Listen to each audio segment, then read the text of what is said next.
interesting. Oh, that's interesting. So that's interesting.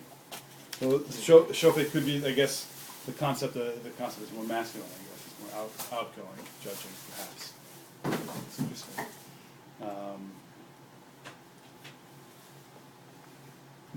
The next part is where it gets rather wild, I think. For me, it's kind of wild. But Pikuda Bata Da Ladun B'Saif Ladun B'Chenek Ladun B'Din Skila Ladun B'Din Sreifa. So then it goes into the Arba Mitos Beis Din. He said after this. Now what's funny is that we mention that we mention that in the davening on Rosh Hashanah Yom Kippur, right? Yom Kippur specifically, right? Now what's fascinating here is that obviously this whole concept makes us all, at least to me, very uncomfortable, and quite apparently it made Rabbi Akiva quite uncomfortable too. As we know, Rabbi Akiva brought down the concept that we don't enact the death penalty anymore. It's not part of what we do. And from him on, it changed, and the legislation that needed to be done to, God forbid, enact such a thing was enormous, and whatever. He looked down on it very much. So what's fascinating here is you really see, when we see the next little thing he says here, you kind of can see that concept right through here. Ladun b'saif laman. So to who are we talking about, says the Zohar, that we want to enact these death penalties on? And the Zohar says to the angel of death. We'd like the death penalty to be for the angel of death, says the Zohar. Right? It's really. This is a mind-blowing thing the Zohar is saying here, right? Hada dichtiv ki rivta b'shamayim charbi hine al edom teretz. So he quotes Yeshaya, the Navi, the whole pasuk. It's chapter Lamed Daled, pasuk Hey. Ki rivta b'shamayim charbi hine al edom tered v'al am chermi l'mishpat. My sword, I guess this translation says, is sated in the heavens, but it really kind of, Rivta has I think a connotation of being like saturated almost. Hine al Edom tered, it will fall on Edom and on the nation that is I don't know, cursed, or who I don't approve of very much, for judgment. So this is really stunning that what the Zohar did right there. Basically, it seems to me what the Holy Zohar is saying here is that, there's a lot of different conceptions of what it means to be an assimilated Jewish person. A lot of different ideas. Most of the time we think of, like, I don't know, someone who's wearing sandals and they're by a beach on Yom Kippur and they're eating a hamburger or something, right? But really what the Zohar is saying is to be assimilated is to be someone, to be a Jew that judges others harshly. Wow. Because the whole concept of harsh judgments is not Jewish.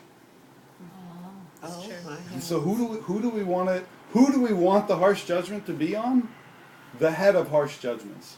And that has to do with, like, so to speak, it's not Jewish. It's Edom. It's those who put us in Galut. Wow.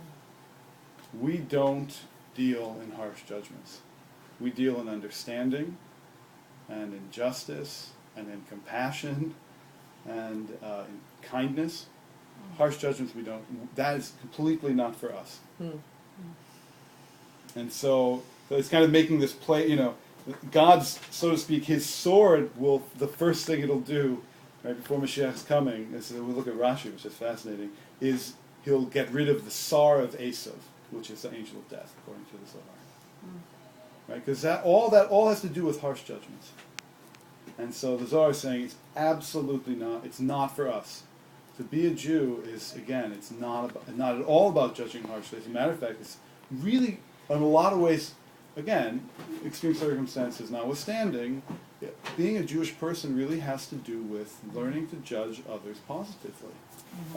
And using your positive associations with your positive vision of reality to help other people. You know, again, there's so many references in Hasidus. It's like an overflow. You know, you see in the Zohar. It's like you see where so many ideas in Hasidus were coming from. I have a question. So then, where do mitzvahs of aseh and lo taseh play a part? Because you could just be an amazing person and be good to everyone around you, and then you're a good Jew. But we have 613 mitzvahs, and you know. Absolutely, for sure. Absolutely. I think again, this is like one aspect of the mitzvahs. I think the concept is that when you do a mitzvah, it allows you to connect to God who created everything. And not only created in the past tense, but is creating now, is sustaining now everything, right? And so when you do a mitzvah, you are connecting, so to speak, to Hatov. One of the names for God is Hatov, the good. So it reinforces every mitzvah you do, or every mitzvah you do that by not doing, reinforces a vision of reality that is Hatov, that is good. Where God is the king, where everything has, in some either not deep or very deep or somewhere in between way, has a connection to the good. And so as Jews, our focus always is on God as the good. And so when we experience goodness, that's a connection to God, and vice versa. When we're really connecting to God, we should experience somehow goodness, and almost like the source of all goodness, which of course this life has is this spark of goodness, and that's what gives life, is this goodness.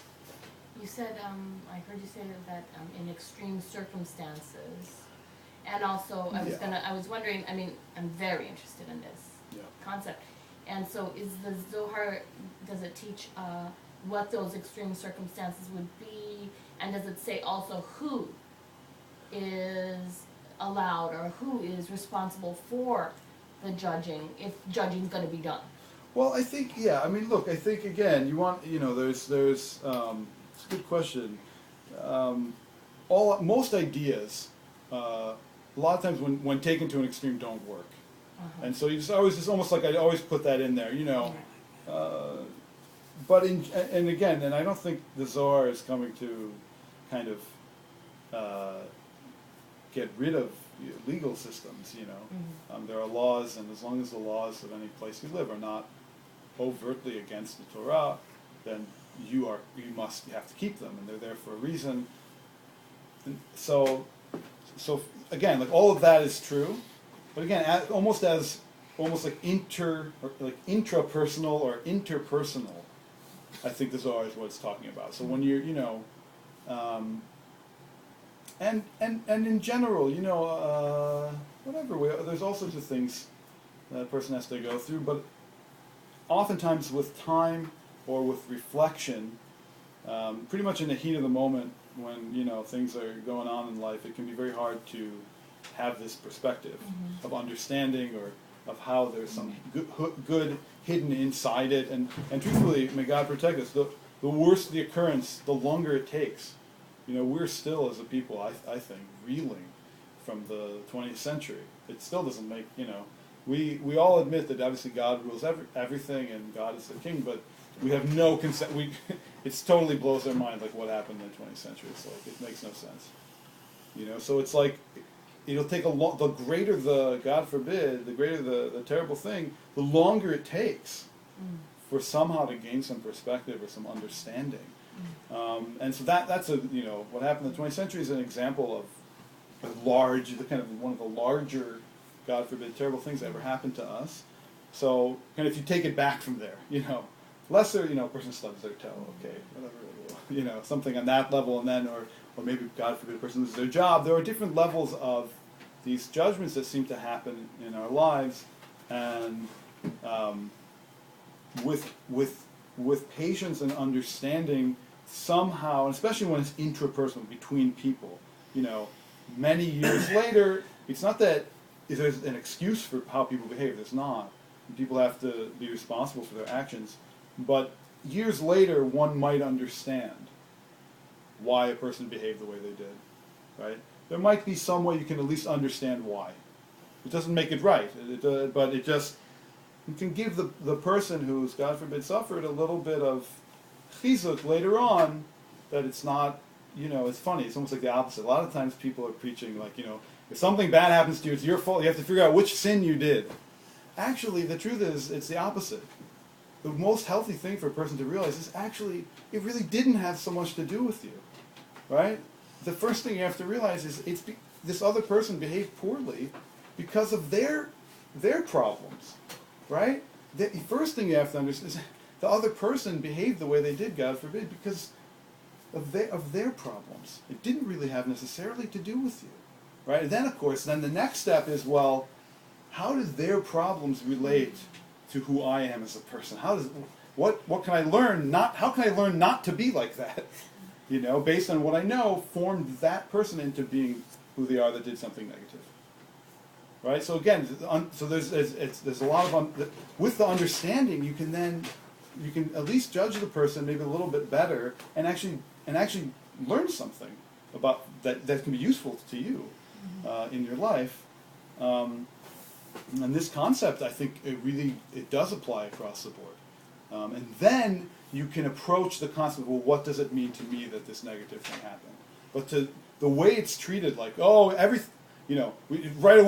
away, you've got to say it came from God. I mean, like, give me a break. You can't tell people who are suffering or who have suffered, it comes from God, and you should be happy for the kapara and all this garbage. I mean, this is like Eov's friends. As a matter of fact, the example that the Gemara brings of ona'at devarim, hurting with words, is when someone suffered, and someone comes to them and says, "You suffered because." Mm-hmm. That's the example of hurting with words that the Gemara brings. All right, and so the worst thing you can do, and this applies to ourselves also. We can also hurt ourselves, so to speak, when we, God forbid, when something negative happens, and then we all of a sudden want to say, well, it's because of what I did over. You were jumping the gun. You can't get there. It's cruel. You're being cruel to yourself. The first step is it takes time. That's the first rule. You don't know, right? Actually, Rabbi Nachman seems to say that the first step is it doesn't come from God. The first step you have to know is God created a world. He created a space in the world where He doesn't exist. He's not there. That's the first step, Rabbi Nachman says, in a person's redemption and healing from suffering. The first step is it doesn't come from God. How could God, when we say in Tehillim, how could God be associated with destruction? How could you ever say such a thing? Only later on, the person says, well, but I'm Jewish. Everything comes from God. So then you say, you know what? I don't know how or why. I'm jumping over it, so to speak. It also comes from God, even though I don't understand it. And only after that process of first rejecting and saying, no, it doesn't come from God, right? Because it's not the person rejecting God. They're affirming that God is good. And so when something negative happens, by saying it can't have come from God, what Rabbi Nachman's saying is they're affirming the goodness of God. And that's the most important thing for a person who's suffered or going through suffering, is God is good and this has nothing to do with Him. The second, afterwards, the person needs to make the choice themselves. Of course it comes from God, right? And then the person can open up a little bit. This is maybe years later, Who knows? Depends on the person, how quickly their mind moves or their heart opens. Then the person can open up to some meaning, some actual meaning. Not just, I forgot to put on tefillin one day, so, whatever. I didn't check my mezuzah. Right, I didn't check my mezuzah. Whatever, any of these things, again, we're not God. And again, these harsh judgments oftentimes come on trying to figure out, God forbid, judgments. So the Rashi, yeah, thanks. This is really interesting. On this pasuk in Yeshaya, Rashi really seems to be referencing the Zohar, which is, I think, pretty neat. Right? Ki rifta b'shamayim charbi, his sword in heaven is sated or saturated. Laharog sarim shel mala, to kill the sarim, the angels, the head angels in the upper worlds. Right? It seems to be exactly referencing the Zohar. V'achar kach tered al Amalek lamata, and afterwards to destroy the negativity in this world, which is represented by Amalek. She'ein kol umma loka ad sheyilkes shala b'marom. No nation is, God forbid, afflicted until their head in the other world, so to speak, their head angel in the other world is also afflicted.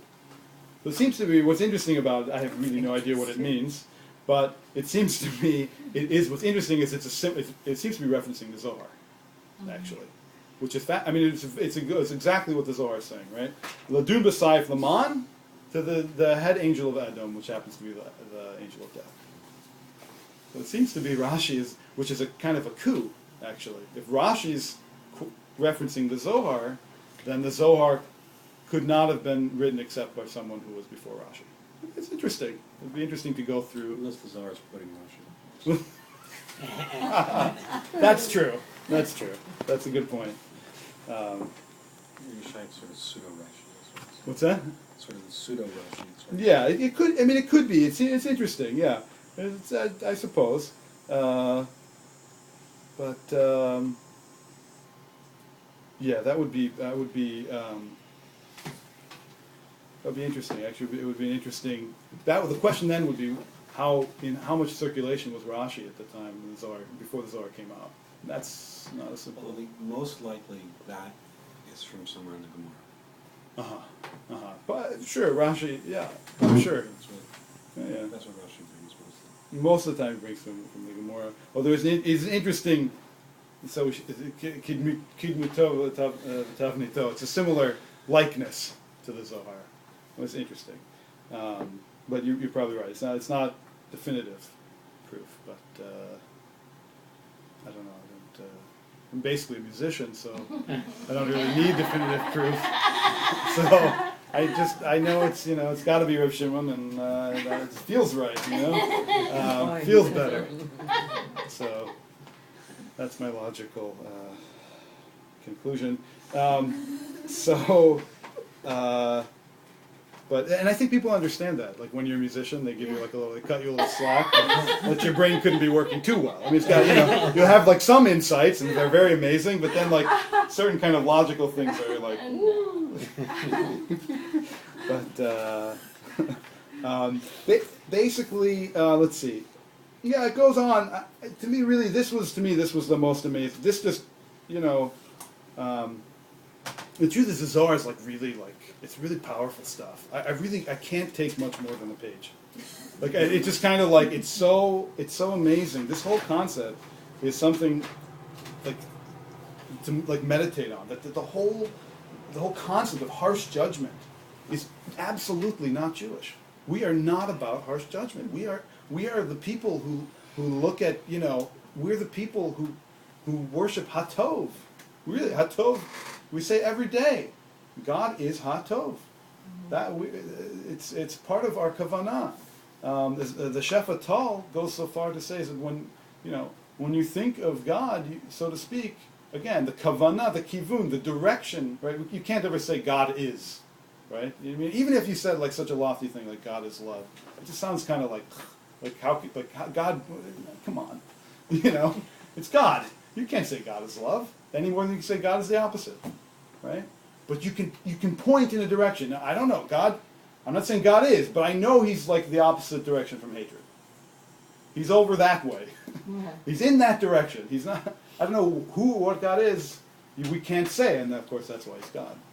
But I know He's in that direction. So the Shevet Tal is the kavanah for Shem Yud Kei Vav Kei, for the main name of God is that God is always on the kaf zechut. He's always judging on the side of zechut. He's always judging with the kaf of rachamim.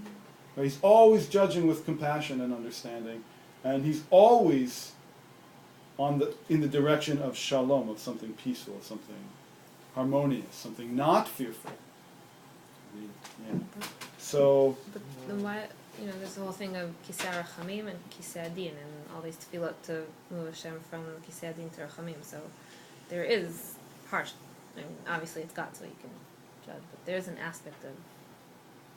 Yeah, for sure. For sure. What's interesting, it's a great question. I mean, one of the things we see is in, was it Kemare Adam al HaKisei, right? So, Kid Mare Adam, like a vision of a man.